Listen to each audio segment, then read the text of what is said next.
Hello and welcome to Travel Beans. I'm Emma, behind the camera is Alex, and today we are in North Macedonia. After leaving Bulgaria, we had to find a place to knuckle down, get some work done, and ride out those peak summer Europe prices. We stumbled upon Skopje, which is the capital of North Macedonia, and only a short bus ride away from Sofia. Some of the reasons we chose here was because they had fast Wi-Fi speeds, they seemed to have a number of cafes and workspaces, and also they were very budget friendly for us. Take our apartment, for example. Usually we are just going for one of the cheapest options that we can find. However, thanks to the amazing budget-friendly prices here, we have managed to afford a beautiful place like this for less than 20 euros a night. If anyone else is interested, we will leave a link to the apartment in the description below. Unfortunately, however, we will not be staying here as long as originally planned because an opportunity has arisen for the beans in Asia.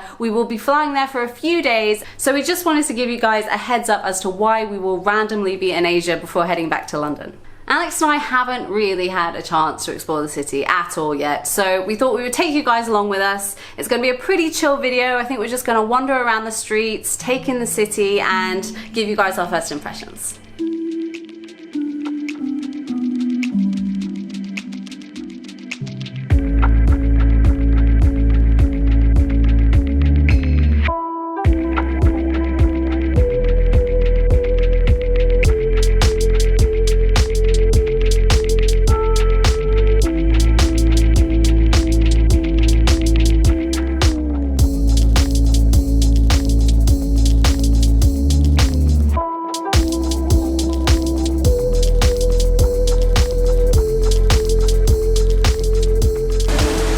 My first impressions are it's pretty weird if you ask me. What makes it weird?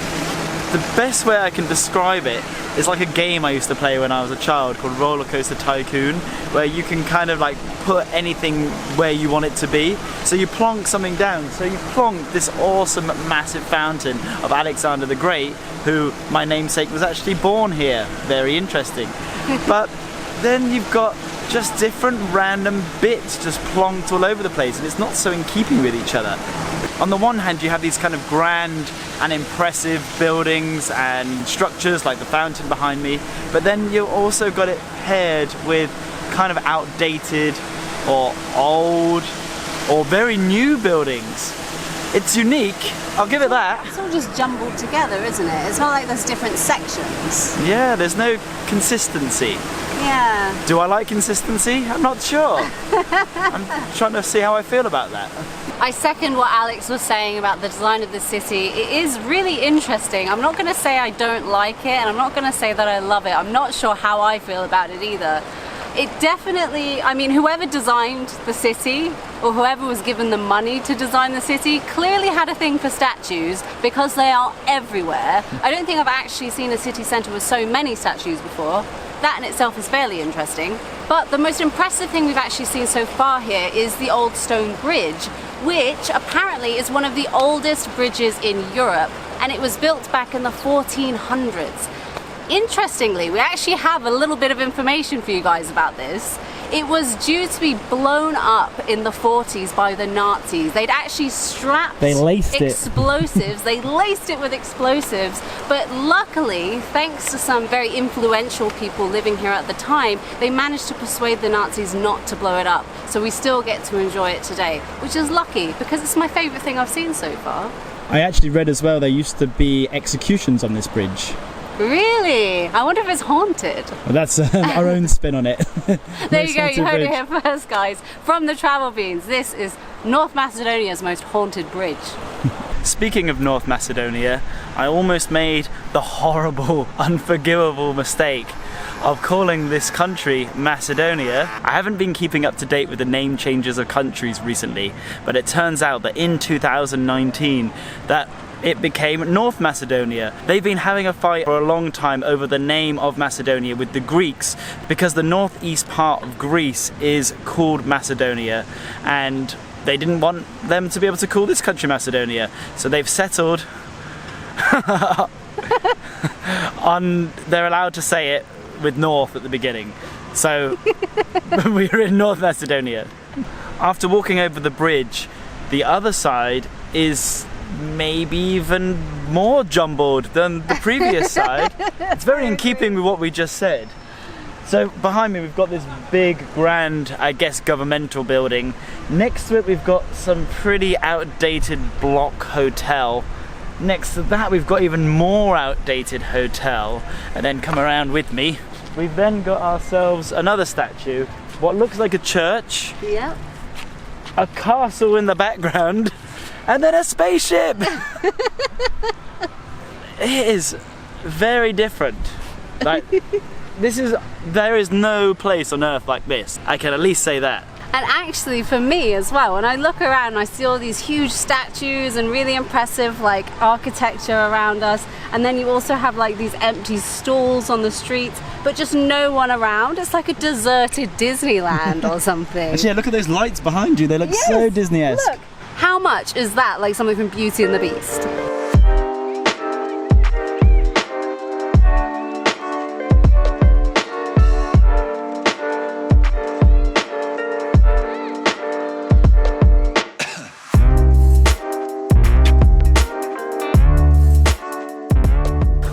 Say that although it's a little bit all over the place and inconsistent, I actually kind of like it in a very like kitschy kind of way.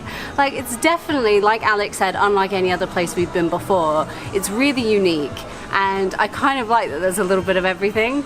Then a little bit further past the old stone bridge, you come to the old bazaar, which actually so far I'm really enjoying. It's all cobbledy streets and old buildings. Oh God, the beans talk about streets again. Cobbledy streets. As we come further in to the old bazaar, it feels like I'm in a living museum. It's great. It's like all of these people going about doing their daily business as normal, but it doesn't feel like a real place. And the shops, unlike other places that are kind of popular, it's not tacky in the slightest. The stuff they're selling, there are a few souvenir shops, but for the most part it's really not tacky and it feels pretty authentic. This place is definitely a bit more of my jam, but don't worry, it didn't take very long after feeling like it wasn't too tacky to find the tacky shit that they sell everywhere else. You can get your Armani or Armuni. You can get your Abibas. All this complaining has got us Brits very, very hungry, so we're going to find some traditional Macedonian food. We have found our way to Old City House Restaurant, which allegedly is a bit of a national treasure. It is supposed to be the oldest traditional house still in use today, and they are serving up some delicious traditional grub. I'm quite excited about this. The first thing on the menu is zucchini crisps. Never heard of zucchini crisps before, but it sounds interesting, so I've ordered it. I don't know if it's traditional Macedonian or not. This paste here is called pinja or pinya. I'm not sure exactly on the pronunciation, but I think it's a mixture of like tomatoes, onions, aubergine, peppers, all together. Always garlic, probably. Always garlic. Chuck some garlic in there, but it sounds delicious. We've ordered some of that alongside some fresh bread, which, I don't know, that looks like some pretty decent bread to me. We've also got ourselves a shopska salad, which we had quite a few times when we were traveling through Bulgaria, which is essentially cucumber, tomato, onion and cheese all mixed up together. It was delicious there, so I'm sure it'll be delicious here as well. So refreshing. Love it. Now these look very deep fried and unhealthy, but also very delicious.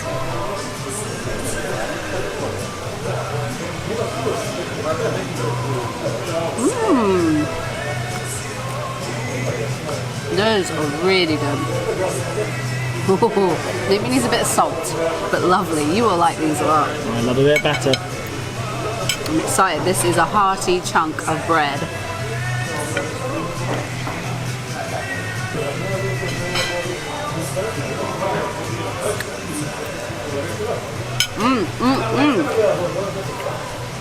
That's great. It's like kind of creamy, tomatoey, peppery, delicious, obviously. Moving swiftly on to the main event. Alex has got his little mitts on a hot pot. So on the specialities, the number one speciality dish is the old house pot, which consists of chicken, pork, vegetables and mushrooms and some red goo. And it came out like proper bubbling as well. Bubbling and boiling. This looks and feels to me like real winter grub, and it's very much not winter outside. It is a cool 36 degrees. Ah, just what you need, a nice hot stew. So the outside is boiling, it's time to warm up the insides as well. I'm going for pork first. Okay, this is really weird. It's weirdly cold. I'm gonna go for some more, because like, it's not warm, it's luke at best. But it was bubbling. That's It was weird. literally bubbling, but that wasn't.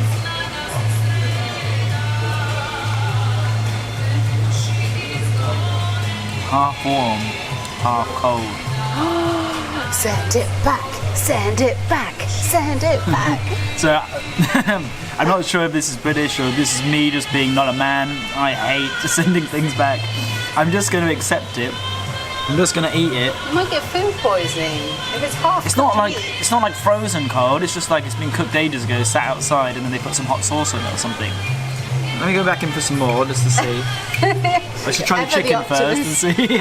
No, I'll do anything to avoid sending anything back. Anything. Ooh, that feels warm. Don't lie to me. Needs a little bit of salt. And a microwave. If I... Oh, that's nice. Little change of lighting on you there. It's nice and orange. Nice and... Oh, back now up. it's off again. Oh, lovely. So we decided to change the lighting halfway through, which as a filmmaker, it's a bloody nightmare. I've got a speaker up here that's being extremely loud for this video, and I got myself a cold meal. All in all, 7 out of 10. You're so generous. Still a nice cold pork. A little bit chewy.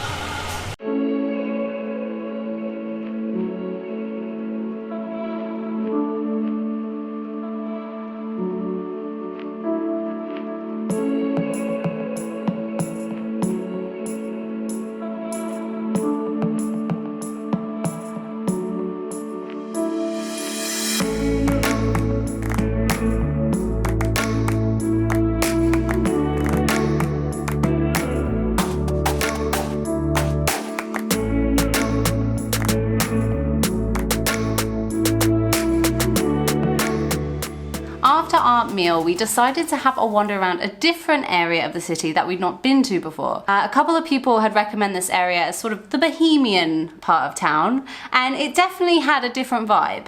There were a ton of bars and cafes and restaurants, and so much was going on there. It seemed like a really nice area just to hang out, and maybe if you were staying for a little bit longer, it would be a good place to stay as well. I hope you enjoyed our weird but wonderful and very sweaty day here in North Macedonia. Yeah, you've got a bit of shine on you now. It's boiling, guys. Even though the town was a complete mixture of things, I actually really enjoyed it and I had a really nice time, even the cold food.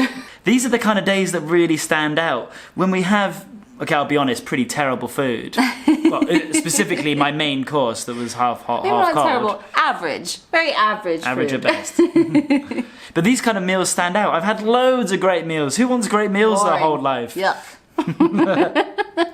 Thank you guys very much for watching and coming along with us today. I hope you liked the video. If you did, give it a thumbs up. And also share with us, what's your weird and wonderful travel day?